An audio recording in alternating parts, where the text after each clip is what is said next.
আসসালামু আলাইকুম।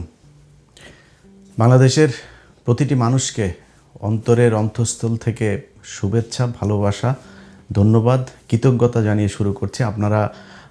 আমি যে চিত্র বাংলাদেশের বিভিন্ন জায়গায়, বিভিন্ন কেন্দ্রে, বিভিন্ন জেলায় যে ছবি, যে তথ্য আমাদের কাছে এসেছে, শত শত হাজার হাজার মানুষ ভোট থেকে তারা ভোট কেন্দ্রে গিয়ে দাঁড়িয়ে আছে। 7:30টার আগের থেকে লম্বা লাইন প্রতিটা কেন্দ্রে। আপনাদের এই যে দায়িত্ববোধ, এই দায়িত্ববোধটা আর একটু কয়েক ঘন্টার জন্য আপনাদেরকে সময় বাড়াইতে হবে। আপনারা জুলাইতে এই দেশে জীবন দিয়েছেন, আপনার সন্তান আপনার নিজের চোখের সামনে মারা গিয়েছে, আপনার এই দেশের মানুষ দাঁড়িয়ে বলেছে যে আমার ভাইকে গুলি করার পরে আমি আমার ভাইয়ের লাশ না নিয়ে যাব না, আমার ভাইয়ের আহত রক্তাক্ত শরীর না নিয়ে আমি এখান থেকে যাব না। পুলিশের গুলির সামনে দাঁড়িয়ে আপনারা টেনে হেসে আপনার আহত ভাইকে নিয়ে এসেছেন। আপনারা সেই জাতি। আপনাদের প্রতিটা কেন্দ্রে আপনি যে ভোটটা দিয়েছেন সেই ভোটটা রক্ষা করার দায়িত্ব আপনার। আপনি সেই ভোট গণনা হবে, ভোট কেন্দ্র থেকে সেটার প্রকাশ হবে, ঘোষণা হবার পরে সেটা আপনারা রিটার্নিং অফিসারের কার্যালয়ে পাঠিয়ে দিবেন। আপনার কাজ নেই, আপনি তারপরে যায় নাক তেল দিয়ে তারপরে ঘুমায়েন। কিন্তু এই সময়টুকু আপনাদের আশপাশে যেখানে জামাত ইসলামের ভাইরা যেখানে এই ভোট কেন্দ্রে থাকবে তাদের পাশে থাকবেন, তাদেরকে আপনারা পাহারা দিয়ে তারপরে রাখবেন। তাদের উপরে যদি কেউ আক্রমণ করতে আসে, কোনো দল, কোনো সন্ত্রাসী গ্রুপ যদি তাদেরকে হামলা করতে আসে, আপনার দেওয়া ভোটের বাক্স কেউ যদি ছিনিয়ে নিতে আসে, সেটা রক্ষা করার দায়িত্ব আপনার। আমরা কালকে থেকে আজকে পর্যন্ত সারা বাংলাদেশে বিভিন্ন জায়গায় আমরা দেখেছি যে তাদের যে হীন প্রচেষ্টা, তাদের যে ঘৃণ্য পরিকল্পনা, সেটা বাস্তবায়ন করার চেষ্টা করেছে বাংলাদেশের মানুষ, জামায়াত ইসলামী বাংলাদেশ এবং সবশেষ সেনাবাহিনীর কথা না বললেই না। তারা এগুলো রুখে দিয়েছে। সেনাবাহিনীর একটা অংশ গতকালকেও চেষ্টা করেছে যে নীলফামারীর যে ঘটনাটা, জামায়াতের আমির তাকে বিমানবন্দরে সে আসছিল, সে বিমানবন্দরে তো সে কারোর কাছে টাকা বিলি করে নাই, সেখানে তো সে ভোট কিনতে যায় নাই, তার বাড়ি নীলফামারী। সে এখানে বিমানবন্দর থেকে তার 50 লাখ টাকাকে বানানো হয়েছে বিপুল পরিমাণ অর্থ। বাংলাদেশে 50 লাখ টাকা এখন কোনো বিপুল পরিমাণ অর্থ না। এটা হচ্ছে 1 নাম্বার কথা। 2 নাম্বার, সে কোনো জায়গায় ভোট কিনতে যায় নাই।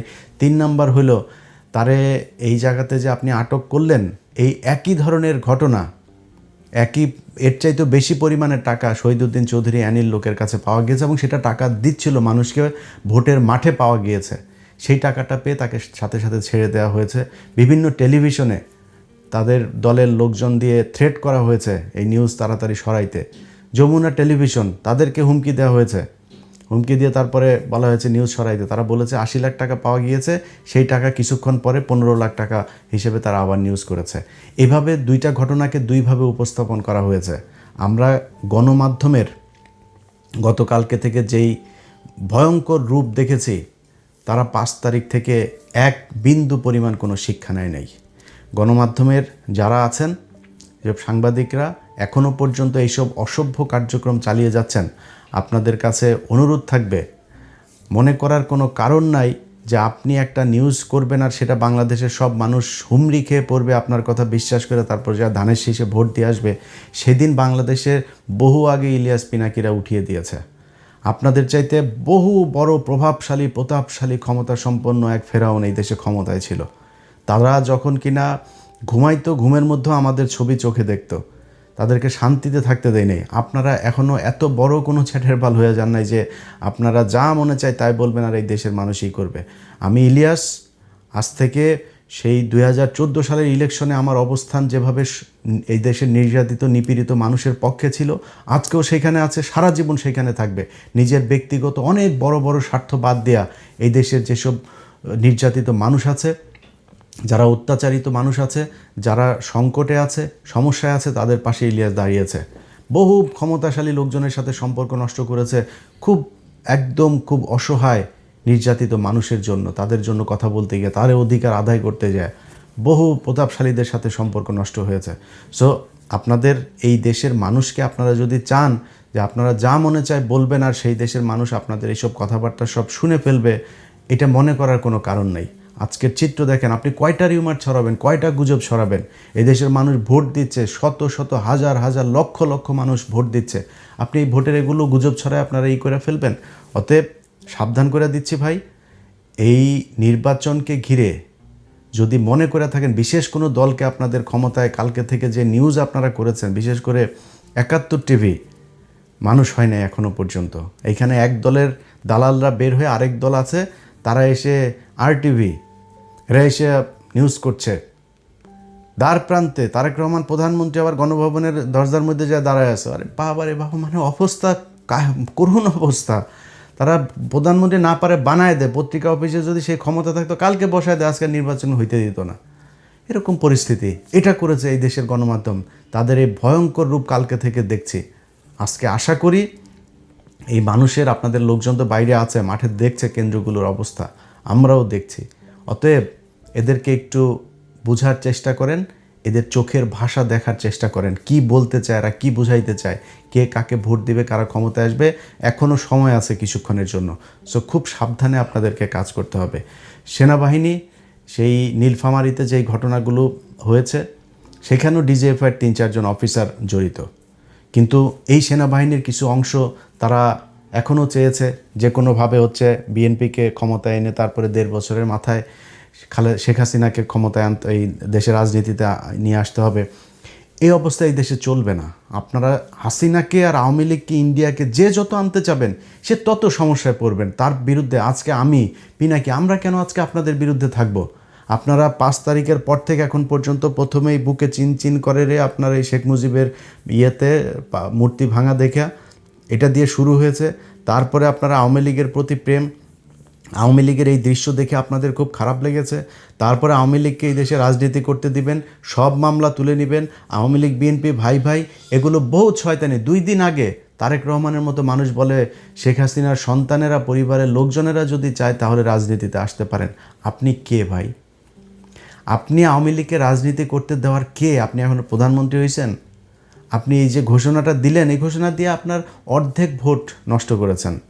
আপনারা মনে করেন যে আওয়ামী লীগের ভোট নিয়ে, বাংলাদেশে আওয়ামী লীগের ভোট নাই ভাই। কয় পার্সেন্ট নেবেন? 5%, 10%? ভোট দিতে যাবে না অর্ধেক। যেগুলি যাবে তাদের উপরে আপনারা যে নির্যাতন করেছেন এই গেল 1.5 বছরে, এই মামলা বাণিজ্যের নামে, এগুলো আওয়ামী লীগের লোকজন ভুলে গিয়েছে।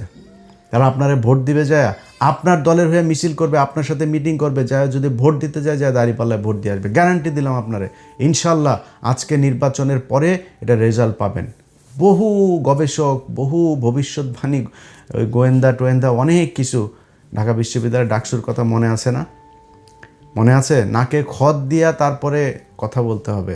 তোরা আবার ফের এখন এসে অনেক এরা ভবিষ্যৎবাণী দেওয়া শুরু করছে। এরকম 70% তারেক রহমান প্রধানমন্ত্রী হয়ে গিয়েছেন, বিএনপি চলে এসেছে, এরকম তোদের এই 70% তোরা আওয়ামী লীগের পক্ষেও এরকম তোরা জরিপ বানায় তারপর প্রচার করছিলি। সেই আওয়ামী লীগের 70% লোক কই? 21 কোটি 22 কোটি মানুষের দেশে 5% মানুষ যদি রাস্তায় নেমে আসতো হাসিনার জন্য, আজকে হাসিনারে যাইতে হইতো না। তারা কোথায়? 45 মিনিটের নোটিসে তোরা নাই হয়ে গিয়েছিস। এটাই হয় বর্জুয়া। এই পুঁজিবাদী শাসন ব্যবস্থায় যারা নিজের পেটের চিন্তা করে তাদের রাজনীতিগুলো রাতারাতি পরিবর্তন হয়ে যায়। যারা আওয়ামী লীগ করতো তাহাই এখন বিএনপির অবস্থা খারাপ হবে, তারাই আবার আওয়ামী লীগে যায় যোগ দিবে। এরা নিজের পকেটের টাকা দিয়ে রাজনীতি করে না, রাস্তাঘাটে মানুষের টাকা পয়সা নিয়ে চাঁদাবাজি করে তারপর রাজনীতি করে। এই জন্য এদের রাজনীতির জন্য কোনো মায়া নাই। অতএব যে কথাগুলো বললাম, বাংলাদেশের মানুষের কাছে অনুরোধ থাকবে, ভাই আপনারা আর কয়েকটা ঘন্টা আপনাদেরকে কষ্ট করতে হবে। আপনারা ভোট দিয়ে চলে গেলে হবে না, রুটিন করে তারপর আপনাদের যাইতে হবে। কিছু মানুষ যাবেন, খাওয়া দাওয়া করবেন, রেস্ট নিয়ে আবার আসবেন। ভোট গণনার পর থেকে প্রতিটি সেকেন্ড ভোট কেন্দ্রের বাইরে পাহারা দিতে হবে। এখানে কোনো সন্ত্রাসী কার্যকলাপ করতে দেওয়া হবে না। এটা আপনাদের মাথায় রাখতে হবে। আপনারা এই বাংলাদেশের যেই পরিবর্তনের হাওয়া আমাদের বাংলাদেশের ভাগ্যাকাশে আমরা দেখছি, সেই পরিবর্তন যদি হয়, এটা আপনি আমার জন্য করবেন না, এটা ডক্টর শফিকুর রহমানের জন্য করবেন না, জামাত ইসলামের জন্য করবেন না, আপনার জন্য করবেন। আমি গতকালকে আমার ভিডিওতে বলেছি, ভাই আমি জামাত ইসলামের কেউ না, আমি জামাত ইসলামের এমপিও হব না, মন্ত্রীও হব না, জামাত ইসলামের কাছে আমি কোনো সুবিধা আনতে যাব না। কিন্তু আপনাদের জন্য আমি আজকে এই যে সেনাবাহিনীর সাথে আমার সমস্যা, বিডিআরকে নিয়ে, আমার সেনাবাহিনীর সাথে সমস্যা, সরকারের সাথে সমস্যা, আসিফ নজরুলের সাথে সমস্যা। এই সমস্যা এই দেশের আলেম সমাজের এখনও প্রায় 4-5 হাজার আলেম এখনও জেলখানায় আছে।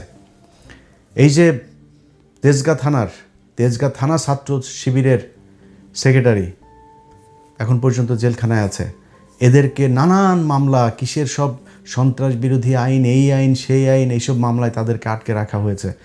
এই বাংলাদেশের জন্য তো এই দেশের মানুষ মারা যায় নাই। পরের দিন যে আসিফ নজরুলকে যে আপনি এই সন্ত্রাস বিরোধী আইন এটারে বাতিল করেন, এইখানে যারা এর আগে আটক হয়েছে সব কটারে ছাড়েন নাই তারা, এখনও সেই ব্যক্তিগুলো জেলে।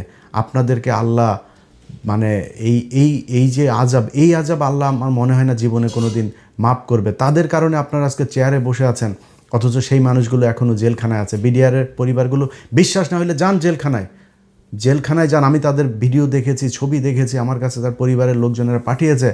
প্রতিটা মানুষের কোমরে, এই রানে, পায়ে, নিচে সবার ড্রিল মেশিন দিয়ে আপনার ফুটো করা হয়েছে, পেটানো হয়েছে, প্লাস দিয়ে নখ উপড়ে ফেলা হয়েছে। যান, প্রতিটা মানুষের শরীরে সে আঘাতের চিহ্ন আছে। আপনারা তাদের পাশে দাঁড়ান নাই, তাদের জন্য কিছু করেন নাই। তো ভাই, আপনাদের আল্লাহ আরেকটা সুযোগ দিয়েছে, এই অধিকার আপনাদেরকে আদায় করতে হবে। আমি জামাত ইসলামের কেউ না, কিন্তু এইটুক কথা বলছি যে গতকালকের মতোই বলতে চাই যে আপনার যে ট্রিটমেন্ট আপনি বাংলাদেশের সরকারের টাকায় ট্রিটমেন্ট পাবেন। যেই ব্যক্তিরা কিছু হইলেই, পাতলা পায়খানা হইলেও থাইল্যান্ড, ব্যাংককে, সিঙ্গাপুরে যায় তারপরে ট্রিটমেন্ট নেয়, তাদেরকে সেখানে যাইতে দেওয়া হবে না। তাদের সেই ট্রিটমেন্ট বাংলাদেশে করতে হবে এবং জামাত ইসলামকে বাধ্য করা হবে সেই আইন করার জন্য যে এই দেশের সরকার আপনাদের কাছে 1 বছর হোক, 2 বছর হোক কিংবা 3 বছর হোক, ক্ষমতা থেকে যাওয়ার 6 মাস আগে হইলেও তাদেরকে এইটা মানে প্রতিষ্ঠিত করে দিয়ে যাইতে হবে, প্রমাণ করে দিয়ে যাইতে হবে যে এই দেশে এখন এই মুহূর্তে সব ধরনের ট্রিটমেন্ট নেওয়া সম্ভব। এবং কেউ যদি কোনোদিন সংসদ সদস্য হইতে যায়, তাকে নির্বাচন কমিশনের এই মানে এই আইনের ভেতরেই আপনার নিয়ে আসতে হবে যে এই দেশে যে সংসদ সদস্য হবে সে বিদেশে যাইতে পারবে না ট্রিটমেন্টের জন্য। যদি যাইতে চান, আপনি যদি যান, তাহলে এই দেশের যত সাধারণ মানুষ আছে, একদম প্রত্যন্ত গ্রামের একজন মানুষ, তাকেও ট্রিটমেন্টের ব্যবস্থা করতে হবে সরকারিভাবে। যদি আপনার কোনো ট্রিটমেন্ট এমন থাকে যেটা এই দেশে হয় না, তাহলে ওই মানুষটারও এই ট্রিটমেন্ট পাওয়ার সুযোগ এবং তার সেই অধিকার আছে, সেই অধিকার বাস্তবায়ন করতে হবে। আপনি একটা অফিসে যাবেন, আপনি ঘুষ দিবেন না, আপনার যে অধিকার সেই অধিকার ঘুষ ছাড়া করতে হবে। সরকার সেটা বুঝবে, ওই অফিসারকে কত টাকা বেতন বাড়াইতে হবে, কী করতে হবে, এটা তাদের ব্যাপার, আপনি করবেন সেটা। এই দেশে যত ধরনের মানুষ বিদেশ যায়, যত দেশে যায়, ইন্ডিয়া, পাকিস্তান, শ্রীলঙ্কা থেকে যাইতে তার যেই সুযোগ, যে কয় টাকা খরচ হয় সেই টাকায় নিতে হবে। এরকম অনেক কিছু আছে যেই জিনিসগুলো এই দেশের মানুষকে পাইতে হবে, পাওয়ানোর জন্য ব্যবস্থা করা হবে ইনশাল্লাহ। আপনারা শুধু আর কয়েকটা ঘন্টা এই দেশের, তারা জামাত ইসলাম বলেছে তারা শাসক হইতে আসে না, সেবক হইতে এসেছে। এই সেবকদেরকে সেবা করার জন্য যে সুযোগ তৈরি করে দেওয়া দরকার, সেটার দায়িত্ব এখনও আপনাদের হাতে। আপনারা ভোট কেন্দ্রগুলোতে থাকবেন, পাহারা দিবেন। এবং সবশেষ আবারও সেনাবাহিনীকে আগেও বলেছে যে ভাই, আপনারা আমাদের সার্বভৌমত্বের প্রতীক, আপনারা ছাড়া এই দেশ কেউ ঠিক করতে পারবে না। আপনারা যেভাবে দায়িত্ব পালন করছেন, আমার বিশ্বাস আপনাদের হারানো যে ঐতিহ্য, যে কালিমা আপনাদের শরীরে লেগেছে, সেটা সরিয়ে আপনারা আবার ফের এই ভোটের মাধ্যমে মানুষের অন্তরে জায়গা করে নেবেন, সেই প্রত্যাশা থাকলো। দেশবাসীকে বিজয়ের ঠিক দ্বার প্রান্তে সবাইকে অভিনন্দন জানিয়ে শেষ করছি।